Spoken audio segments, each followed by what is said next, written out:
Playing against Denmark was always difficult because they had a good side. They had a good side, Denmark. You know, they had some top players, Schmeichel being around at the time. They had probably arguably the best goalkeeper in the world for a lengthy period of time. Young Casper. For the nation especially to go on a couple of years later and be European champions takes some doing, you know. But they had a good side. And when you play Northern European teams particularly, Norway, Sweden, Denmark, they're always good games because we played a similar type of football. Whenever we play against the Danes, it's a good international fixture personally, and a very tight one as well. First half they could have scored 2 or 3. I don't remember the game being like this. They're doing all the attacking. Second half we kind of like got on top a little bit.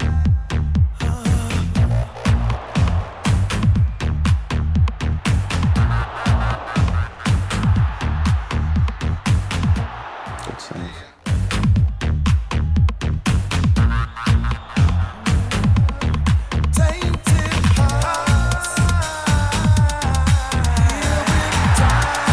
Dead end. 1966. Well, I mean, if you look at even Gary's face after, because Gary would play anything. You can always remember Lineker scoring, that's for sure, because he'd done it so regularly for us, you know. But he wasn't sure whether it went over or not. Yeah, it was over. But then as he's running back, you were kind of like looking at Gaza and they're going, well, was it over? And he's going, I don't really know. But I suppose had he done that without celebrating, maybe the referee wouldn't have given it. He was the player in our squad. I mean, the partnership he had with Peter Beardsley was fantastic, to be fair. Gary was very quiet. You know, Gary, he was very unassuming, but he was just concerned with scoring goals and playing well. Whenever you've got a player of his ilk in the team, you knew you always had a chance of winning matches if you kept it tight. Gary wasn't loud, he wasn't the life and soul of the party. In the dressing room after, he wouldn't be making noise and stuff. He is as he is now, even when he was like 22 type of thing, you know, which is good now. But at 22, you'd say it's a little bit boring, wouldn't you? Sorry, Gary. I think in those days the shorts were a little bit snug, let's say. I think my legs needed a bit of a tan and a bit of an airing. Well, that's when shorts were shorts. I mean, in the 80s, the early 80s, mid 80s were even smaller. So I remember thinking, these shorts are getting big.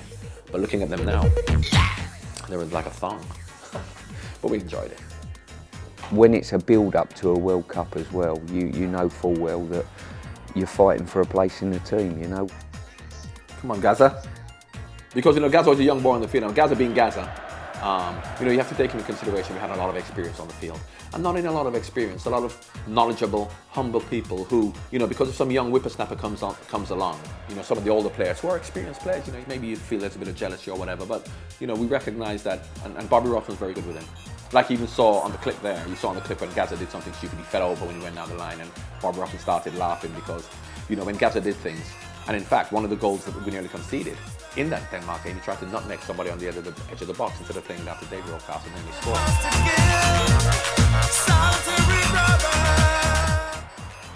Trying to nutmeg him.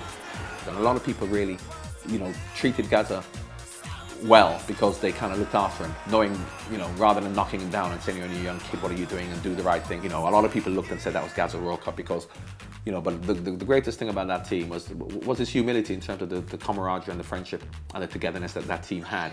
And there were no egos in that team in terms of people needing to have a higher profile than others, apart from Gaza, obviously. And that wasn't a need out of being boastful or you know, feeling superior to anybody else. That's just because if you know Gaza, that's who Gaza is.